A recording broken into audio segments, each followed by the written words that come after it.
اس لیے بھی کہ یہ وہ عمل ہے جو خود اہل بیت اطہار کا پسندیدہ ترین عمل ہے، بلکہ دعاؤں کی قبولیت کے لیے اس عمل کو خاص طور پر کہا گیا کہ معصومین کی روایت کے اندر یہ جملہ ملتا ہے، بلکہ خود نہج البلاغہ کے اندر مولائے متقیان یہ ارشاد فرماتے ہیں کہ جب خداوند متعال کی بارگاہ میں کسی دعا کو بھیجنا چاہو، ماہ مبارک شعبان دعاؤں کا مہینہ بھی، جب خدا کی بارگاہ کے اندر تم کسی دعا کو بھیجنا چاہو تو پروردگار عالم کی بارگاہ کے اندر پہلے درود پڑھو، اس کے بعد اپنی دعاؤں کو بھیجو۔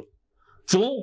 مولا فرماتے ہیں کہ جب تم خداوند متعال کی بارگاہ میں دعا کو بھیجو گے اور پہلے درود پڑھو گے، یہ درود کی دعا پہلے ہوگی، تمہاری دعا بعد میں ہوگی۔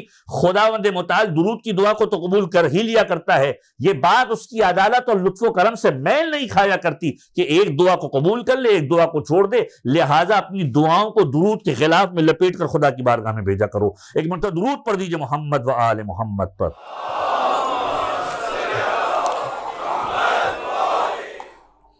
تو آپ ذرا غور کیجئے کہ ماہ مبارک شعبان کی شب جمعہ ہمارے لیے امپورٹنٹ کیوں بھی ہے کہ ہم ائمہ طاہرین کے وسیلے سے خدا کی بارگاہ میں دعا کر رہے ہیں۔ تو ماہ مبارک شعبان کا ایک اور عمل جو خود پیغمبر ختمی مرتبہ احمد مجتبیٰ محمد مصطفیٰ صلی اللہ علیہ وآلہ وسلم، ایک مرتبہ درود پڑھیے محمد و آل محمد۔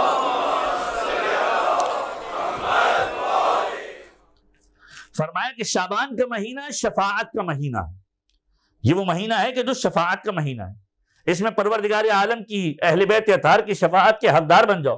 فرمایا جو اس مہینے کے اندر ہم اہل بیت پر درود بھیجا کرتا ہے، ہم اہل بیت اس کی شفاعت کے لیے روز قیامت موجود رہیں گے۔ یعنی وہ شخص کے جو ماہ مبارک شعبان میں اہل بیت اطہار پر درود بھیج رہا ہے، اہل بیت اس کی شفاعت کے لیے موجود رہیں گے۔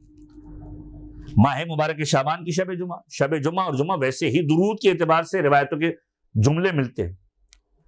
خود ختمی مرتبت کا معراج کا پورا واقعہ آپ کے اذہان کے اندر محفوظ ہوگا کہ ختمی مرتبت نے ایک فرشتے کو دیکھا، ایک ایسا فرشتہ کہ جو دیکھنے کے اندر بالکل مختلف سمت کا ہے، اس کی کیفیت مختلف ہے، اس کے ہاتھ مختلف ہے، ہاتھ کے اندر ہزاروں انگلیاں ہیں۔ اور جب پیغمبر نے کہا کہ تمہارا کام کیا ہے، کہا یا رسول اللہ میرا کام یہ ہے کہ زمین پر جو بارش ہوتی ہے، آسمان سے جب بارش کے قطرات ٹپکتے ہیں، میں ان قطروں کو گنتا ہوں، میرا کام ہے ان کی تعداد کو گننا ہے۔